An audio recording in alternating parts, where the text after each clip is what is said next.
Secular Bharat news देखने वाले अपने तमाम दोस्तों और दर्शकों को सुल्तान भारती की तरफ से आदाब, नमस्कार, सत श्री अकाल।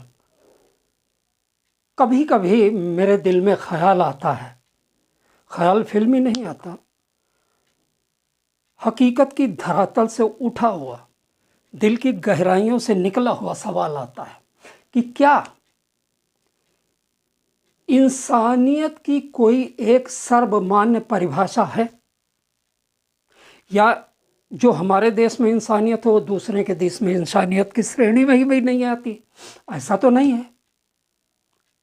और सवाल ये भी है कि क्या दर्द की कोई वैश्विक परिभाषा भी है, कोई ऐसी इंटरनेशनल परिभाषा दर्द की भी है कि जो एक आम आदमी को दर्द फील होता है, दर्द महसूस करता है, दर्द से गुजरता है, वही पूरी दुनिया में दर्द माना जाए? क्या एमनेस्टी इंटरनेशनल, ह्यूमन राइट्स, मानवाधिकार संगठन जैसे बड़े बड़े परिभाषाएं, क्या वाकई इनका कोई औचित्य है, या अपने वक्त के हिसाब से, अपनी सहूलियत के हिसाब से और अपने नफ़ा नुकसान के हिसाब से दुनिया के बड़े बड़े मुल्क इसे तय कर लेते हैं कि ये दर्द की श्रेणी में आता है, ये शोषण की श्रेणी में आता है, ये तकलीफ़ की श्रेणी में आता है, और ये दर्द जिससे खून भी बह रहा है, जिससे तबाही की तस्वीर भी निकल कर सामने आ रही है, और जिससे दर्द का एहसास बढ़ता हुआ महसूस होता है। लेकिन ये अगर इस डिफिनीशन को और इस तस्वीर को हम सर्टिफाई नहीं करते तो ये दर्द में नहीं आता।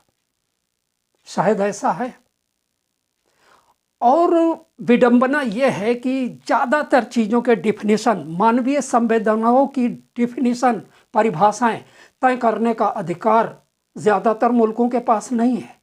वो अमेरिका के पास है, वो रूस के पास है, चीन के पास है, सुपर पावर्स के पास।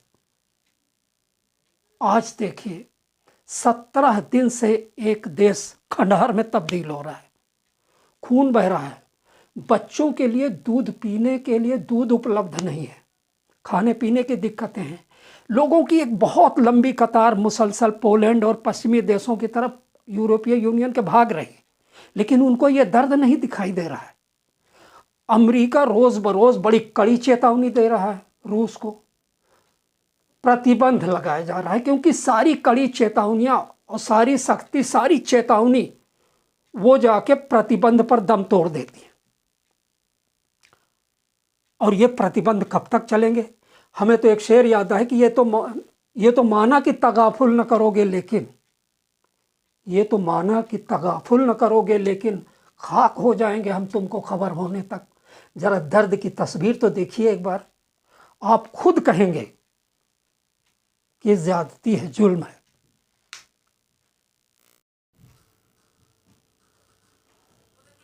रूस पर अमेरिका का बड़ा एक्शन, और ये एक्शन, अगर आप ये कल्पना कर रहे होंगे कि वो बम बरसाएगा, फौज भेज रहा होगा, ऐसा कुछ नहीं है। रूस का सारी सख्ती, सारी धमकी और सारे एक्शन सिर्फ प्रतिबंध पर जाकर दम तोड़ देते हैं। आग उगलती हुई ये रॉकेट बैरल्स, तबाही बर्बादी के नए नए निशान देखिए।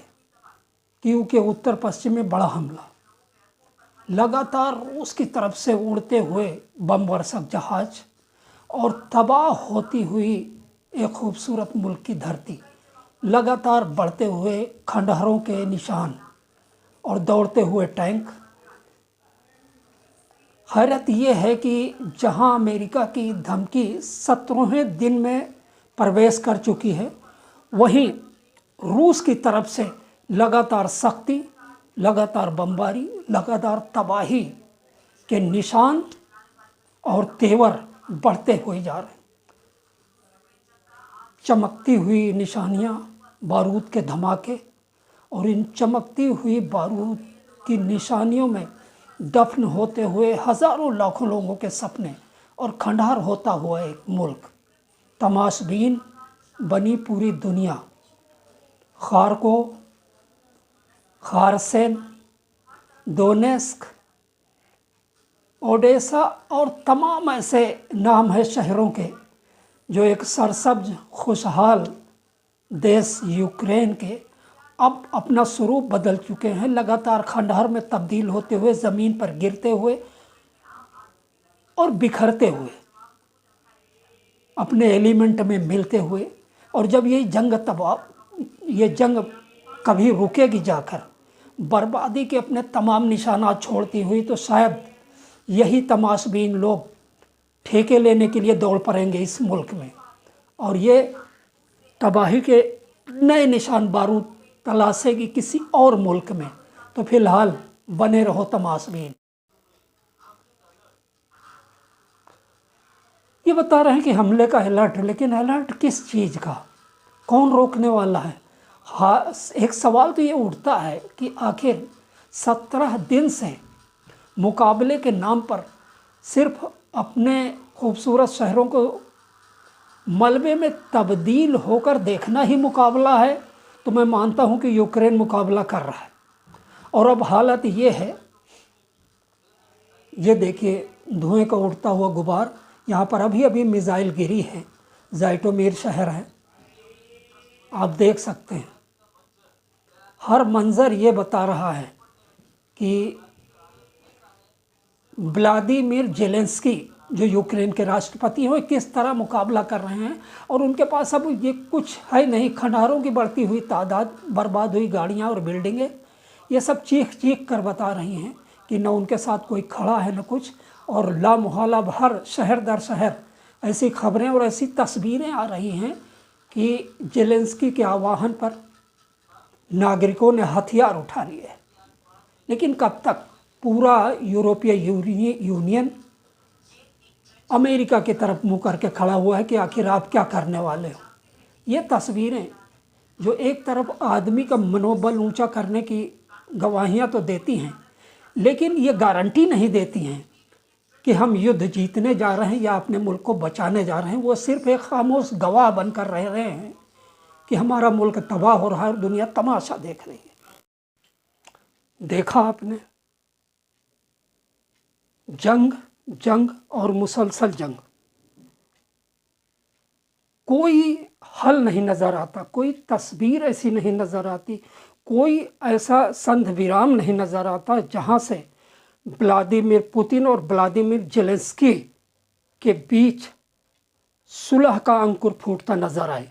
सुलह होती है, लेकिन व्लादिमीर पुतिन को जानने वाले कह रहे हैं कि पूरी जिंदगी, पूरे उनके शासनकाल में आज तक कभी इतना कड़ा रुख उस शख्स का देखा ही नहीं गया, जो ये कह रहा है कि कोई बात नहीं है, सुलह करो, आओ मेज पर आओ, हमारी भी कुछ शर्तें। अपनी शर्तों में वो जर्रा बराबर भी नरमी दिखाने को तैयार नहीं। जाने उनका गुस्सा कितना बड़ा भड़का हुआ है, और दुनिया में इतनी कुव्वत भी नहीं नजर आ रही है। या ये समझा जाए कि इस मजबूरी के पीछे एक सोची समझी रणनीति है, एक समझौता हो चुका है एक देश को बर्बाद करने का। और उस बर्बादी पर जब तामीर की नई नई इमारतें खड़ी हो जाएंगी, तामीरी ठेके बढ़ने के, तो शायद यही गिद्ध फिर आएंगे जेलेंस्की का, उनके मुल्क का और यूक्रेन की लाशों को नोचने के लिए। यही तामीरी ठेके लेंगे, यही हथियार देंगे। और इन्होंने ही बर्थडे के केक की तरह ये छुरी लेकर बैठे हुए कि कब काट के खाने का मौका मिले। अमेरिका, जो बाइडन की एक ही रट है, हम सख्त नज़र बनाए हुए हैं, हम कड़े कदम उठाएंगे, हम कड़े प्रतिबंध लगाएंगे, और प्रतिबंध लग रहा है। लेकिन उस प्रतिबंध का फ़ायदा क्या है कि उस प्रतिबंध की भी धज्जियाँ उड़ाने वाले बयान व्लादिमीर पुतिन की तरफ से आ रहे हैं। ताज़ा बयान ये है कि हम इंटरनेशनल स्पेस ब्लॉक कर देंगे,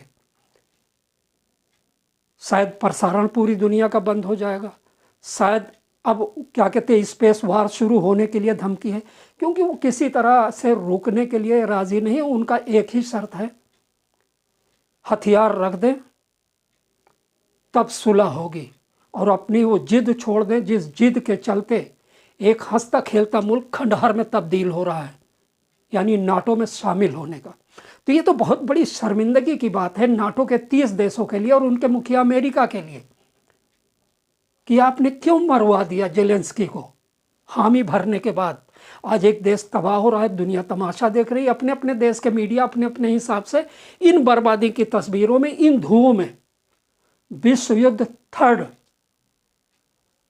का तस्वर कर रहे हैं कि शायद इसी तीसरे विश्व युद्ध से उनकी डूबती हुई टीआरपी को ऑक्सीजन सिलेंडर बरामद हो जाए। शायद इससे ज़्यादा किसी का इंटरेस्ट नहीं है। इंसानियत मर चुकी है, इंसाफ मर चुका है, अक़वाम मुत्तहिदा दम तोड़ चुका है, और दो बड़े देशों के एक की खामोशी और एक का गुस्सा शायद इस जंग को बर्बादी से पहले रुकने नहीं देगा। लेकिन तमाशबीन देशों के लिए एक शेर मैं कहूँगा, किसी शायर ने कहा है कि बर्क गिरने को तमाशा न कहो अहले चमन।